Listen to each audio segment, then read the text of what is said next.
He's joining us now. Chris, did Westbrook convince you this will work? Well, Jen, let me start here. I don't doubt, nor have I ever doubted for 1 minute since the trade was announced, that Westbrook would have the right attitude and that he would try to fit in and that he would be willing to defer to LeBron and AD. He was willing to defer to James Harden. He tried to make it work. He got off the ball. He did what they asked him to do. So Russ is going to come in and try to do the right thing. You saw how happy he was. I mean, he was excited. I haven't seen Russ like that often. He's clearly glad to be playing for the Lakers, the team he grew up rooting for. I get all that. The question is, can he adjust? He's been playing this way for 13 years in the NBA. Okay, it's almost like if Deontay Wilder decides, you know what, the way for me to beat Tyson Fury now is I got to outbox him. Oh, he can mean that from the bottom of his heart. He can mean that to his very core that he's going to turn into a boxer. But he won't be able to because it's not who he is. And at this stage of his career, certainly not who it is. That's the question with Westbrook. And then as I watched the press conference yesterday, I saw clearly the Lakers have not thought this out and come up with the game plan. All right, and comments from Frank Vogel, comments from Westbrook, they don't know. And we heard about how LeBron and AD and Westbrook met at LeBron's house 3-4 weeks ago to hash everything out. I mean, that sounded like that was a quick conversation. All right, I'm sure they talked about, look, we just want to win.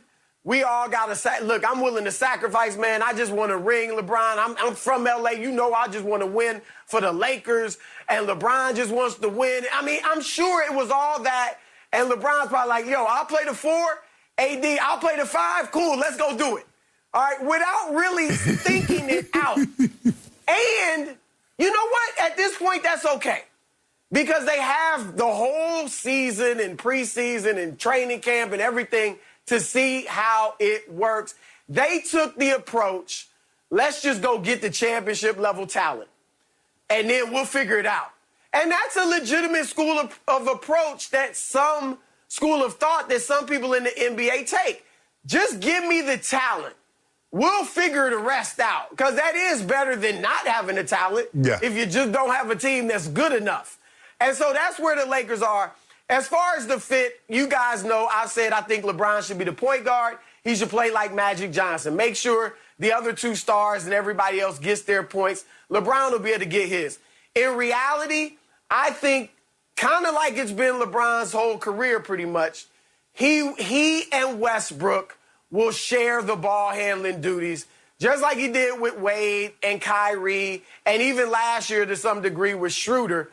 When LeBron's off the ball, when Russ has it, LeBron will be at that elbow where he can make plays from, or he'll be, I'd like to see him in the post. I like him. If he wants to go down there, I'm all with that. So I think that's how it'll be. And then at the end of games, LeBron will have the ball. He'll be the decision maker. And that's where it's going to be tough. Because we all know they're going to all but hold up signs to Westbrook and say, shoot. Shoot the 3. They're going to be standing in the paint, daring him to shoot. And it's not only going to clog up the paint for him, but also for LeBron and AD to get in there. So they're going to have to work through that. Look, they got the talent. I think it can work. I have them as favorites in the West, but this won't be anywhere near as seamless a fit as Brooklyn was, even if they're all have the right attitude, which I believe they do. I agree. That was my thing, Chris, is that like it's kind of like a first date. When you meet the in-laws for the very first time, you go to somebody's house like, oh, it's so nice to meet you, and oh, I love your daughter, I love your son. Once we met, and he told me so much. Everybody's on their best behavior. At press conferences, everybody always says the right thing. I can see myself being here. I want to finish my career here. Skip, remember they had that fan day, and Kyrie says, if you would have me back, I would love to sign with the Celtics. He signed with the Celtics. Yep. And a year later, Kyrie was in Brooklyn. so I don't, and I agree again, Chris, with you. Russ wanting to play for his hometown team. It's not very often your hometown team is a cornerstone franchise of the NBA. They've won 17 titles. You remember 99, 2000, 2001, when he's probably 11, 12 years of age, they're winning titles. Man, if I'm fortunate enough and I can play in the NBA and play for my team, oh, that would be something special. My mom, my homeboys, my family and friends could come see me play. That would be great. But Chris, we talk about Russ has never been anything but 1A. Forget number two, but he deferred to James Harden. That puts him at 2. You talk about moving him all the way down to 3. LeBron AD or AD LeBron, not Russ. And like you said, he's played this way for so long. It's hard to ask someone when you've done something for so long. You take any group of people, if they prepared a meal a certain way, it's hard to break them out of that. My grandmother cooked a certain way.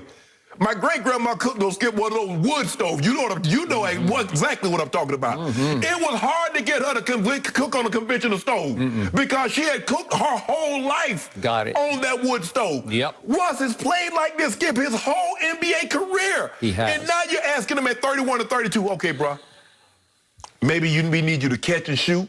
He's not a great catch-and-shoot guy. He's a guy that needs the ball, tries to get to a point. He can shoot the mid-range, kiss the ball off the glass. That's what he likes to do. He likes to get downhill. Now you want him to temper that back? It's not a great fit. But if anybody can put this 1,000-piece jigsaw puzzle together in a matter of time, GOAT James can do it. He is not GOAT James, but I do agree with your premise. If anybody can figure this out, he might be able to.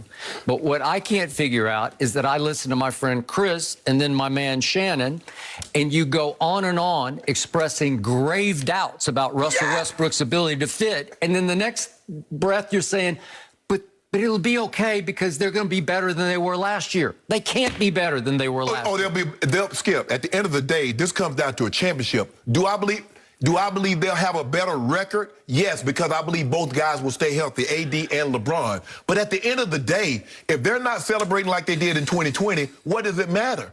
None. It doesn't, especially at this age of LeBron's career. It's a championship or nothing. He's going to year 19? Yeah, we got plenty more. We got about 2, 3 more. Oh, do you? Yeah. So you're going to be Brady-esque?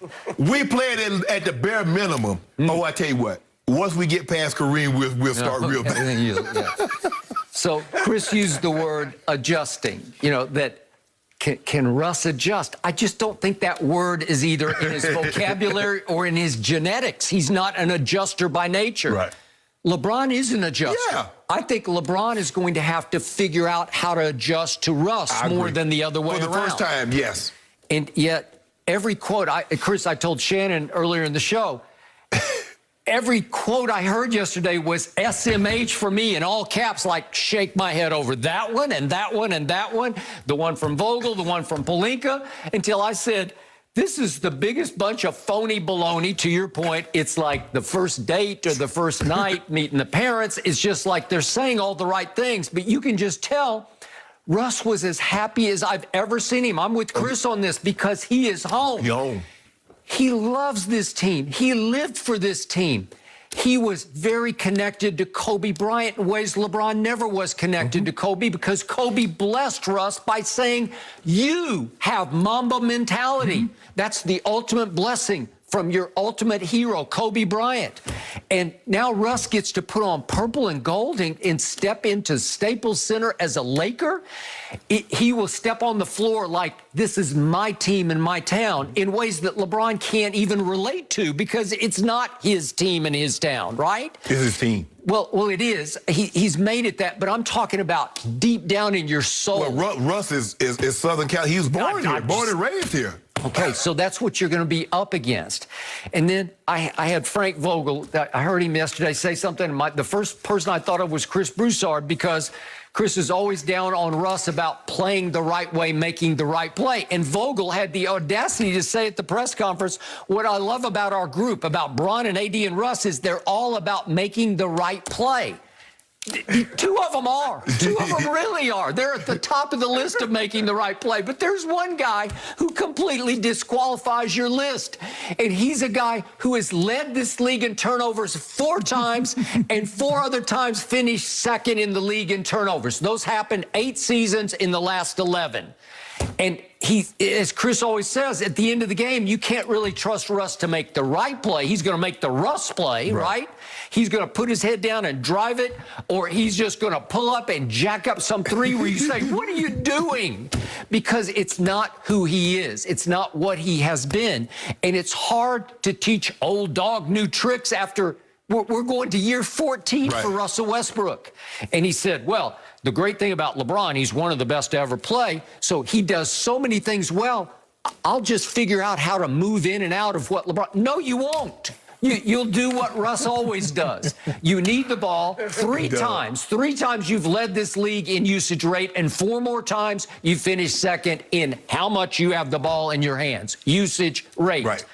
It's a terrible fit. But Russ is a great player, and they're all saying, well, he's such a great player because he's such a great solo act. He is a no-doubt slam dunk first ballot Hall of Famer because all he's done is average triple-doubles for the last 5 years. And that matters what to LeBron James right now? It matters 0, which is the number that Russ wears, right? It matters 0 because it will not help you win a championship. Can he give up triple-doubles forever and ever? Well, I think you don't have to, Skip. Because I don't think AD... There's no way. Yeah, I don't think AD and LeBron is don't chase rebound, but I don't think Dwight Howard and AD gonna be pulling their hands back so he can get rebounded. I don't believe he'll be on the free throw line. That is true. Because if Dwight Howard and Anthony Davis or LeBron is in the game, they're going to be on the free throw line. But like I said, this is up to LeBron. Because here's the thing, Chris. It was reported that the higher-ups in the Lakers organization wanted Buddy Hield. And they had a deal in place to get Buddy Hield. It was AD and LeBron that wanted Russ. So if this does not work, Rob like, hey, bro, y'all looking at me? What y'all looking at me for?